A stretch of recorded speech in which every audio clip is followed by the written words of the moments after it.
Hello and welcome to People, Politics and Power on your channel of choice, Africa Independent Television, AIT. We kickstart today's edition of the program by apologizing for not bringing this program yesterday, Monday. Our guest, Honorable Basiewa of Nigeria's House of Representatives, disappointed our team of producers by not turning up for the program despite giving the nod to attend.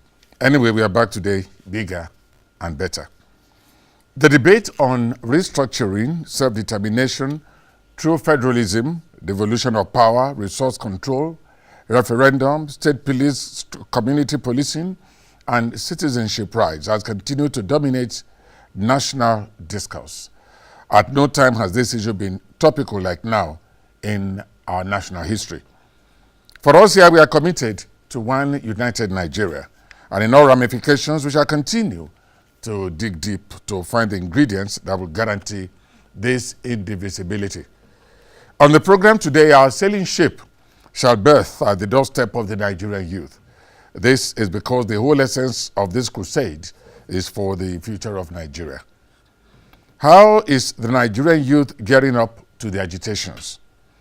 That is why we are bringing to you the president of the National Youth Council, Victor Udoh. But before we kickstart proper, we shall go to the southeastern part of Nigeria, where something more than true federalism has gained ground among a section of the youths. But investigation has shown that though the people of the southeast are not too comfortable with the prevailing political equation, they are however committed to one Nigeria. People, Politics and Power was part of the United Progressive Party Convention in Oka, Anambra State, where the stand was re-echoed. Though UPP will readily tell you that it is not a regional party, its body and soul are however embedded in the Southeast agenda led by former chairman of ABGA, Shekwa Okorie, who has been able to make himself relevant in political development in Nigeria. The Nigeria of our dream, the Nigeria we need, is the united, indissoluble, and cohesive Nigeria which guarantees equity, fairness, justice, and prosperity for its citizens. That is our focus on People, Politics, and Power. It is fresh, insightful, impactful. It's a must-watch. People, Politics, and Power on AIT. Join us to build bridges of unity. The question in Nigeria have always been, which way Nigeria, according to Sonny Okosun. And that which way Nigeria, what is important about which way Nigeria is that we have to find that way that accommodates all Nigerians. We have to find that way that makes sure that every Nigerian feels an equal stakeholder in Nigeria. That is why UPP is the party that have said that what we need in Nigeria is that Nigeria where no man is oppressed. That what we need in Nigeria is that Nigeria where all citizens are free citizens and freely make their choice to be in or out of Nigeria.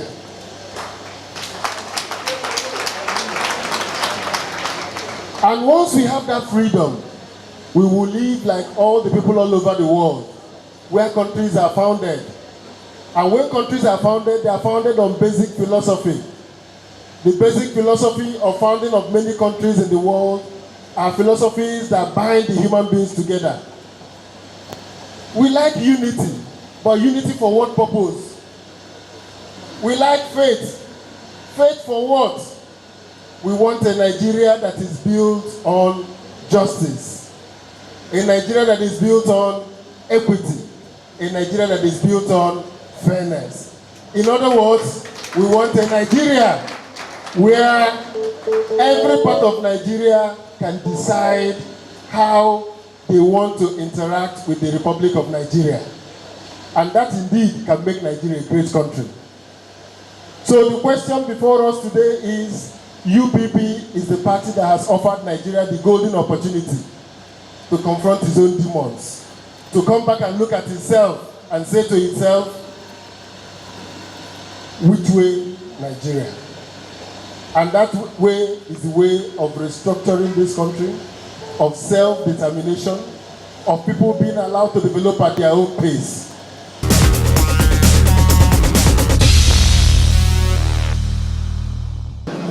Biafra doesn't mean war.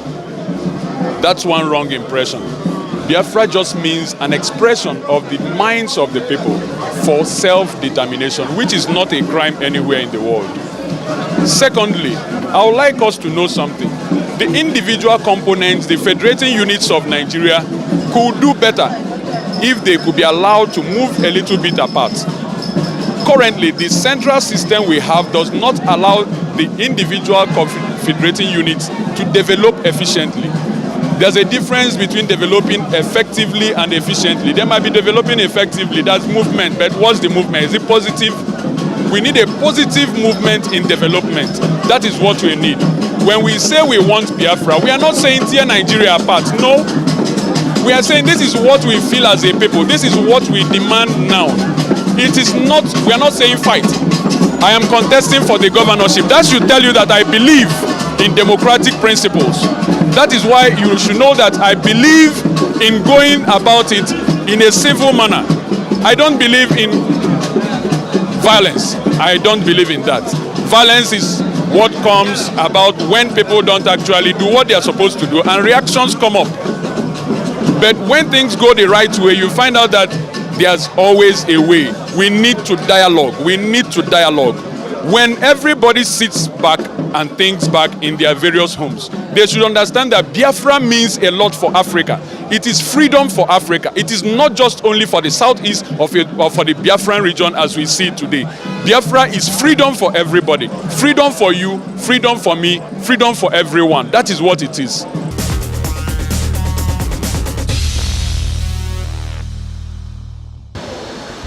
Nigeria is in dire need of genuine change.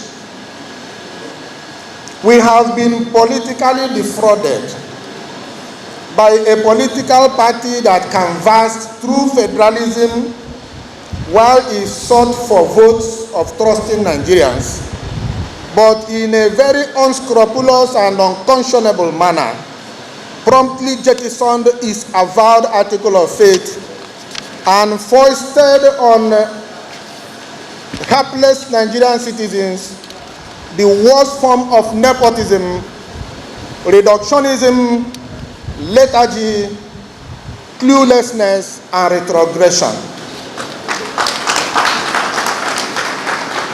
The most charitable thing that we can say about the All-Progressive Congress government of Nigeria is that it has divided Nigeria along primordial cleavages more than any government before it. APC has frequently brought Nigeria to near disintegration, but it will appear that those who say that God is a Nigerian are right.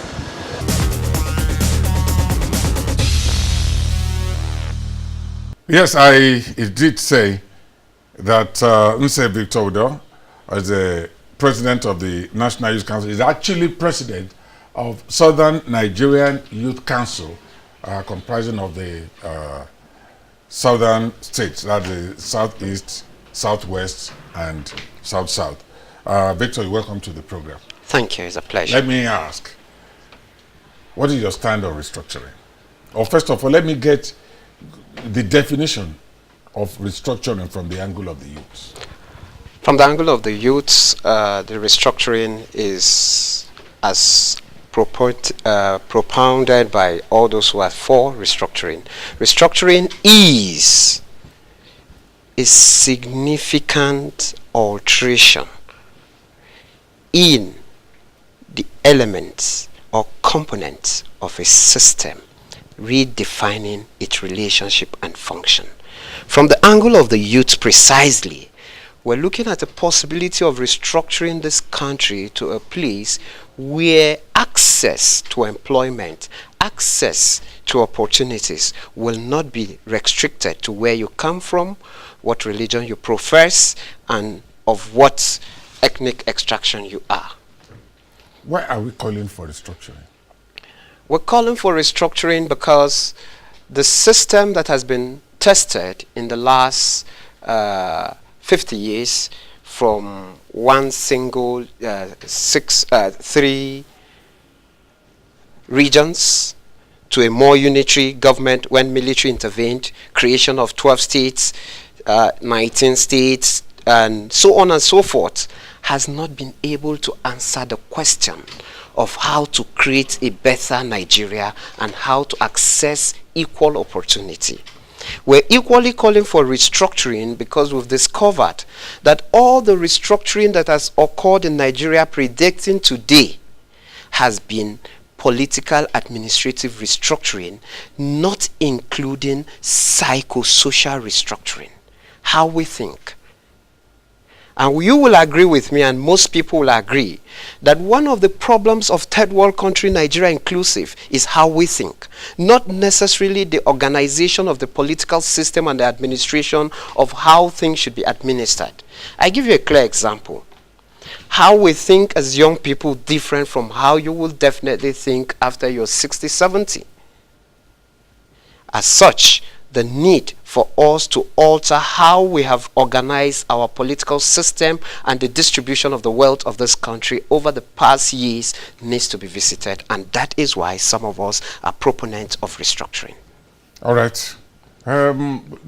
Some people have been coming onto this program, and what they are saying is that it's not actually restructuring we need, but to have that ability, that notion, that belief that we need to be holding our leaders accountable.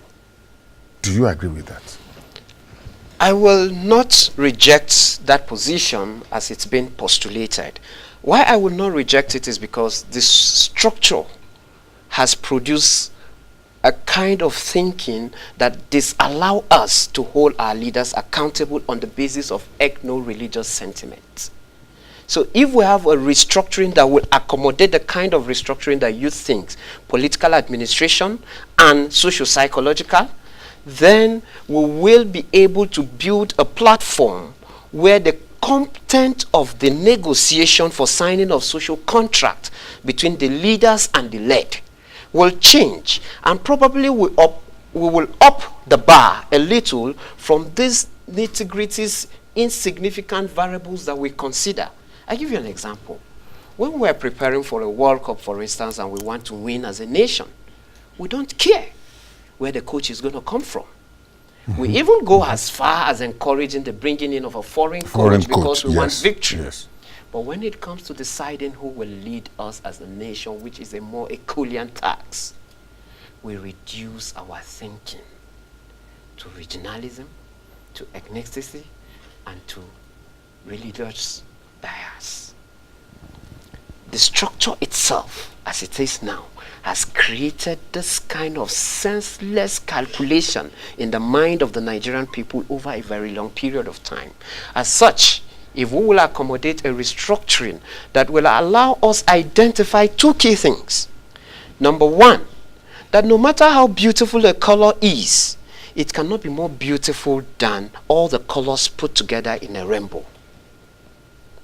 All the ethnic groups, no matter how great we appear to be, no matter how efficient and sufficient we appear to be, we cannot be greater than a combined nations together put in Nigeria.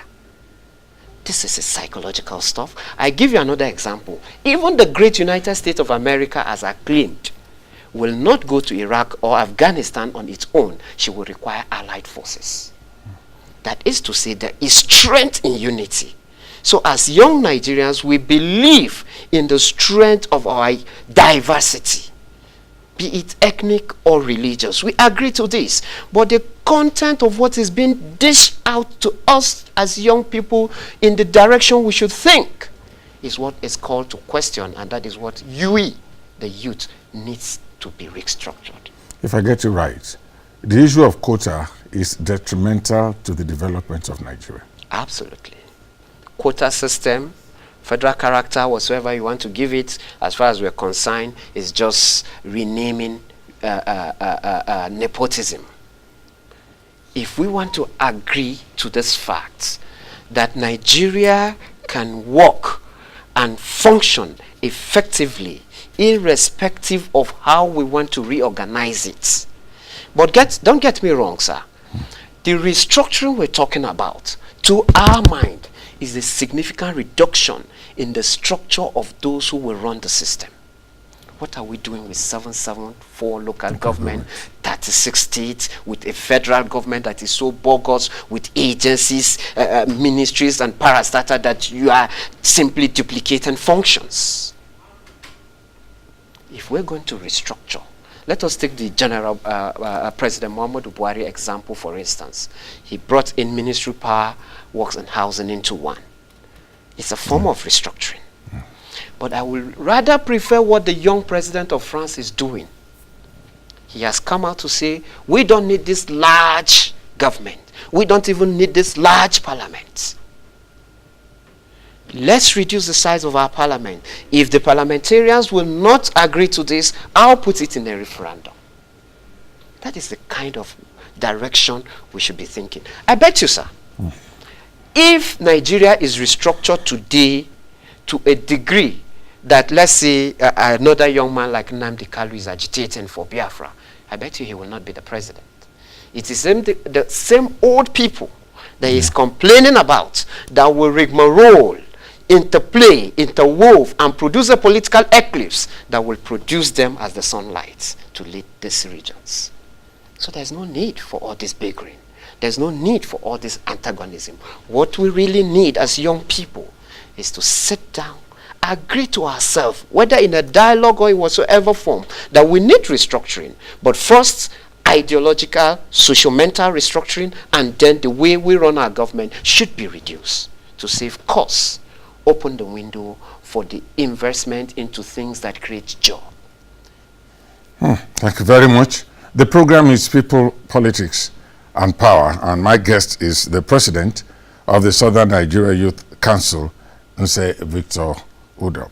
Now, from various quarters of Nigeria, people are agreeing that the youth should be recognized in the scheme of things.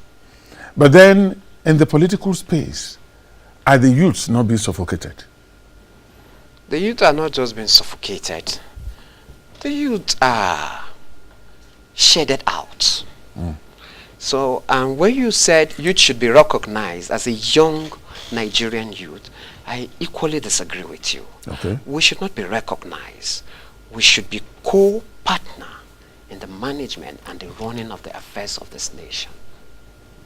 We should not just be recognized. Yeah, because if you are recognized, it's like a favor. It's a favor. Yes. Apart from just being a favor, if you're recognized, it could be at a public function, you'll just be introduced. This is the youth leader of this, and it dies. And that is why I give credit to your African Independent Television for offering youth this opportunity to be part of this discourse, not being recognized, but a constituent part of this discourse. Because 80% of the decisions that will be taken at the instance of a possible restructuring of the Nigerian state in terms of political administration and political economic organization, 80% of its decision will not be enjoyed by those who are above 60 and 70. We're going to be the direct beneficiaries or sufferers of these decisions. So we must be an integral part of this decision-making process on the content, the direction, and the proportion of this restructuring. Okay, that is, but wouldn't that be a bit difficult when you have someone at age 60 calling himself leader of the youths? Youths are in two perspectives. Okay. There are those who say youths by age, and there are those who say youths by mind. But let us be honest and be realistic. The concept of youth is within the age biological construct of human. I put it to you that no 60 years old man will be a commander in an eventual, let's say, civil war. Definitely it's not possible. Not in 1967 to 1970, over 3 million died in a civil war. I tell you that out of those over 3 million, I can say that 98% were youths. Another generation of youths are here. And those who manipulate the political system are drumming again to push us to killing ourselves. We must accept one reality. We will be part of this discourse for the restructuring of Nigeria, but we will not be pawns in the hands of those who play the political chess. That's good. We intend to organize ourselves properly to articulating decisions that will benefit us, that will open the space for employment, that will open the space for maximously achieving your potentials. Sorry, I am not going too far from the question you asked, but I want to say something. That why there are proponents and antagonists of restructuring today in Nigeria is because the whole focus of the restructuring is on resources. Yes. Who will take what, when, and how. But if the restructuring will accommodate intellectual and mind frame restructuring that will give the young people opportunity to express themselves in ICT in whatsoever platform to the best of their knowledge. I tell you this, if you tell the owner of Facebook that you want to restructure America or any part of the world, it's none of his business. Because he's online, his business will fly. Nice. As a matter of fact, I must confess here that you are one of the few set of people that has come here to look at restructuring from the psychosocial angle. People have just been talking about resource control through federalism or whatever. Now, the program is People, Politics and Power. Let's now go into the Southeast geopolitical zone again, as members of the Southeast Stakeholders Forum have thrown their weight in full support of the restructuring of the Federal Republic of Nigeria.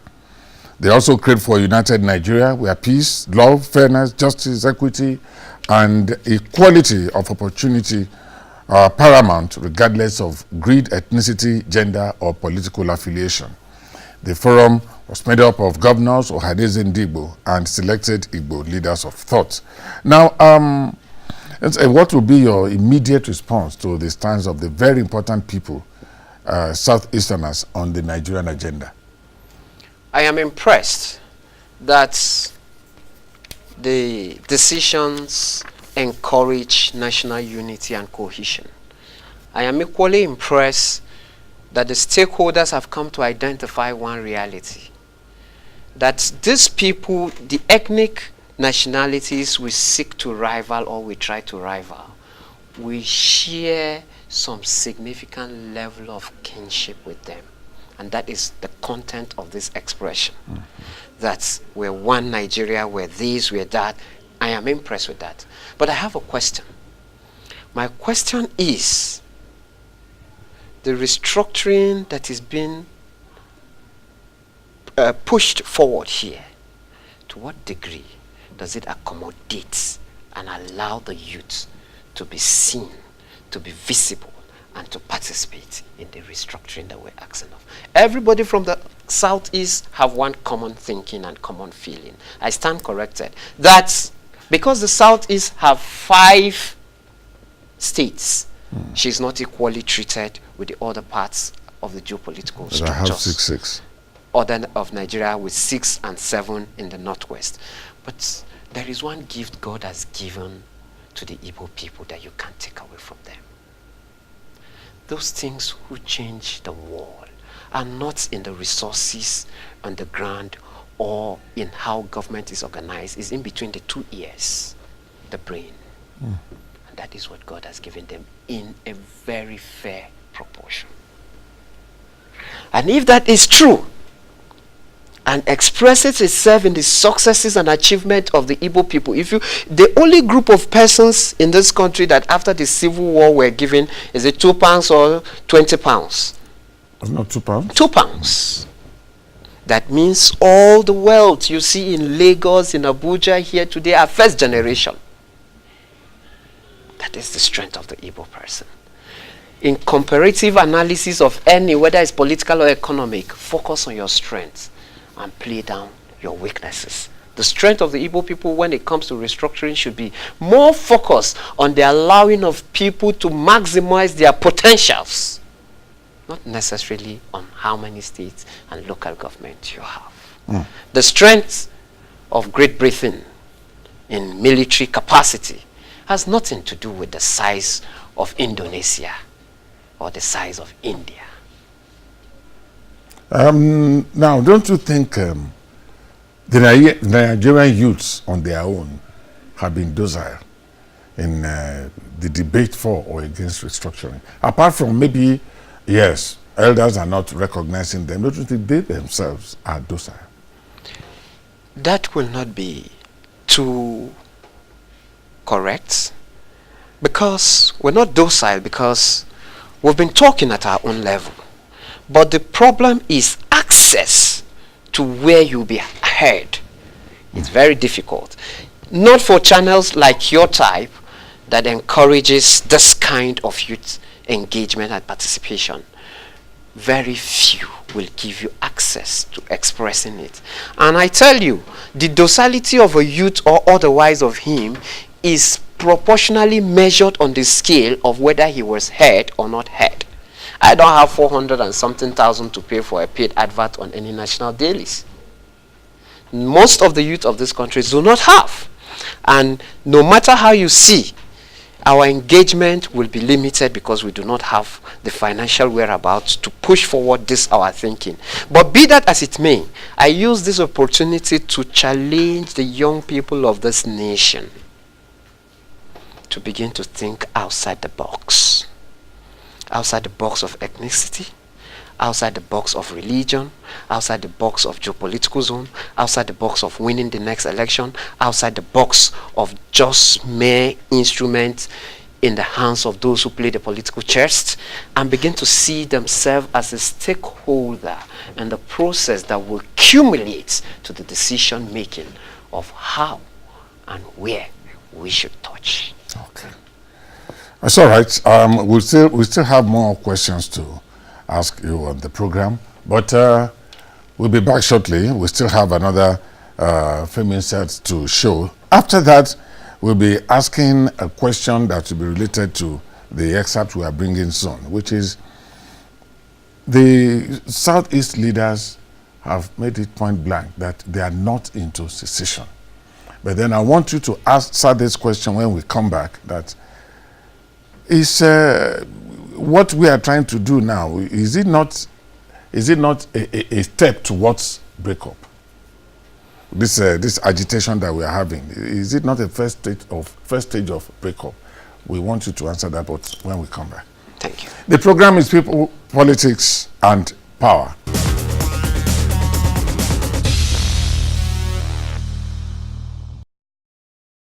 The Igbo leaders said to achieve their decisions, all Nigerian leaders should commence a process of dialogue among themselves on the modalities of achieving this pressing question within a reasonable time frame. In the communique read to newsmen after the meeting by the chairman of Southeast Governors Forum, Dave Umahi, the stakeholders condemned all hate speeches and conducts emanating from any segment of Nigeria.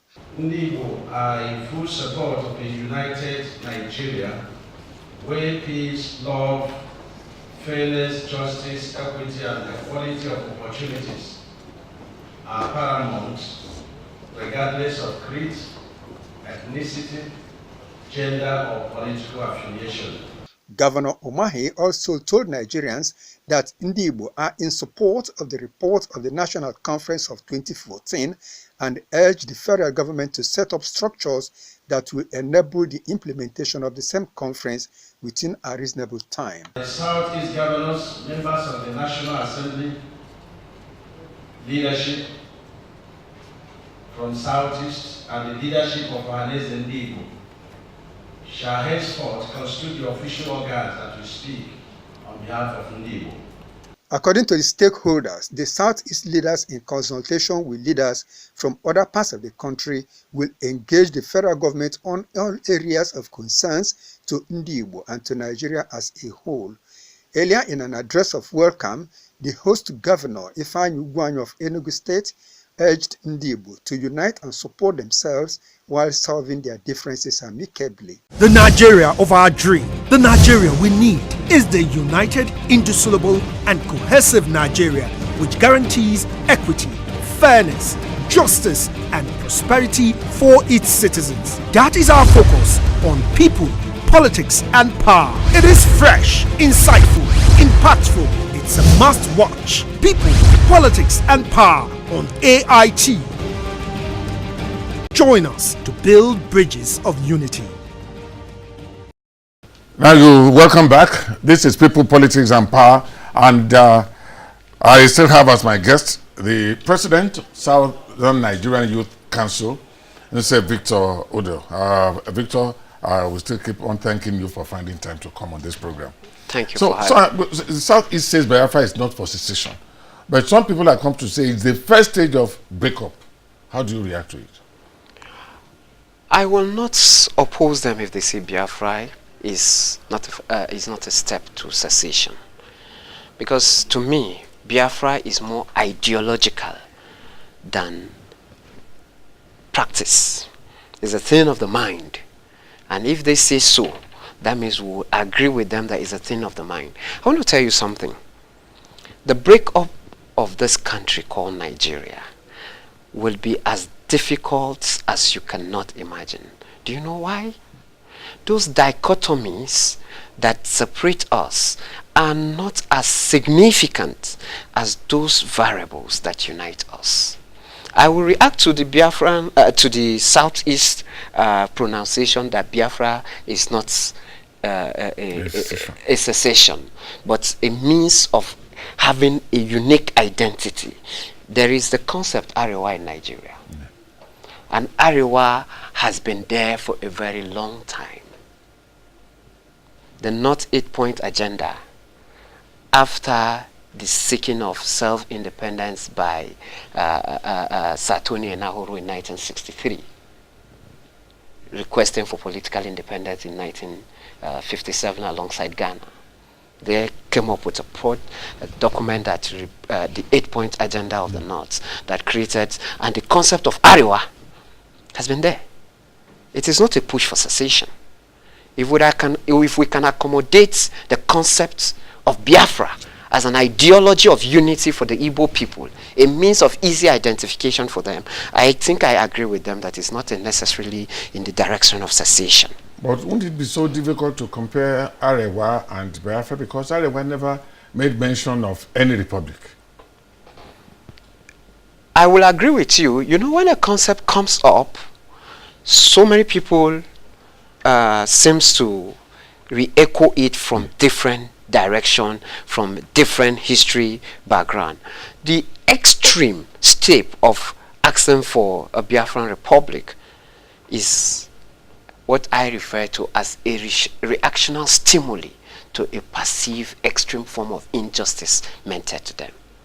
If we restructure, dot the I's and cross the T's in how our system should be run and run effectively, reduce the expenditure on the name of large-scale government, I think the issue of asking for a republic will naturally diminish. Equally, Catalonia, parts of Spain, have been discussing the issue of an independent state. But I remember that Nigeria as a country played football match with Catalonia. Yeah. They came with their flags. Are we saying that we encourage breakup in Spain? Yeah, ordinarily we shouldn't have agreed to play. In the first instance, we should not seek that. We agree to that. But because we've come to understand that this is just a simple means of identifying these people. Let us agree to one fact. The Igbos of the Southeast feel extremely marginalized and sidelined in the Nigerian political equation. A restructuring that will accommodate and reduce their fears is the restructuring of the mind and of the political structure of this country that will give everyone equal opportunity to express himself. Right. Now, the role of some elders in all this have been baffling. Some say elders have failed Nigeria in the altercations between some sections of Nigeria. How do you react to that? I would not said elders have 99% failed Nigerians, because best way to rate people is percentaging. The elders, if you meet, for instance, now General Olusegun Obasanjo, who came back as president in 1999, 2007, he will say he did his best. You meet, may his soul rest in peace, President Yar'Adua. You meet President Jonathan, who is still alive, he will say he did his best. You meet President Muhammadu Buhari, who is president today, or even acting president Yemi Osibanjo, Professor Yemi Osibanjo, SAN, he will say he's doing his best. The question now is, to what degree has this their best been able to address the Nigerian problems? To us, as younger generation, who never had some of the luxuries they had in their early days, we will outrightly accuse them that their best has not been good enough. But the role that some of the elders are playing in this equation is very, very pitiable. I say it's pitiable because I believe 50 years ago they mobilized, and it resulted in the death of about 3 million young people. They are mobilizing again 50 years later, after another generation has been created, to reduce the population of the young people. The elders, as it's been said in African folktales, are those people who should be able to guide the younger ones. Yes. If these elders are not providing this leadership guide, not necessarily political or religious leadership, guide of what we should do, in which direction we ought to go. No, don't go this way, we tried it before, it failed. No, don't go this way, we tried it. If they are not, then excuse me, I will not refer to any of such person as an elder. All right, let's go to our last question now. It's really agitating my mind. Why is this issue of restructuring so topical now? It has never been this topical. It has never been this topical, you will say, on the media, but in the silent minds of young people, it has always been topical. At least in the media, yes. I put it to you that when a young man from the northeast part of this country attend a college of education, school of nursing, university or polytechnic, with the intention that at the end of his graduation, he will be able to access employment and get a better life other than from what his parents, who are peasant farmers, are getting. And he didn't get it. And he came up one day to say that education itself is a crime. It becomes Boko Haram. Yeah. It's a form of agitation for the restructuring. I equally tell you that when young men in the Niger Delta push and push and push, go to the university, they don't get it right, go to the colleges, they don't get it right, they don't get employment, and they come out in the form of maybe Niger Delta militant vengeance or whatsoever. It was a form of agitating for restructuring. When young people some few years ago, in the name of OPC, were agitating, it was a question of restructuring. It is just now that those who manage the political structure of this country, having exhausted all their gimmicks, having exhausted all their proponents, having exhausted all the argument for and against on how we should develop a socio-political system that will benefit the young people, has failed. That they are now agreeing with what young people at various groups has said earlier, and they begin to echo restructuring. I tell you, sir, that the concept or the word restructuring is alien to most youths. We don't know what the structure was before, so what are you restructuring? But the elders who have conceptualized it into restructuring, they know what it means very well. But I bet to say that the youth of this country will be so resolute right from this moment that the issue of restructuring will not be substituted for good governance, good leadership, cycle reorientation, allowing the people to think aright. Stop monitoring the way young people should express their ingenuity, and reduce the senseless accumulation of primitive wealth. Because being wealthy is not how much you've been able to keep, but how much you have given out on notice. How much we impact on other people. Society, because we all know that talents are a gift from God. But when you use it properly, it becomes service to humanity and God. Yes. Thank you very much, Nse Victor Udoh, for being our guests on today's edition of the program. Like I did say, Victor is overseeing the Southern Nigeria Youth Council. Once again, thank you for finding time to come on our program. It's a pleasure. I am delighted you're giving the youth a voice. Good. I am John Bello. We hope you want to join us same time when we come your way again on the program People, Politics, and Power. Bye for now.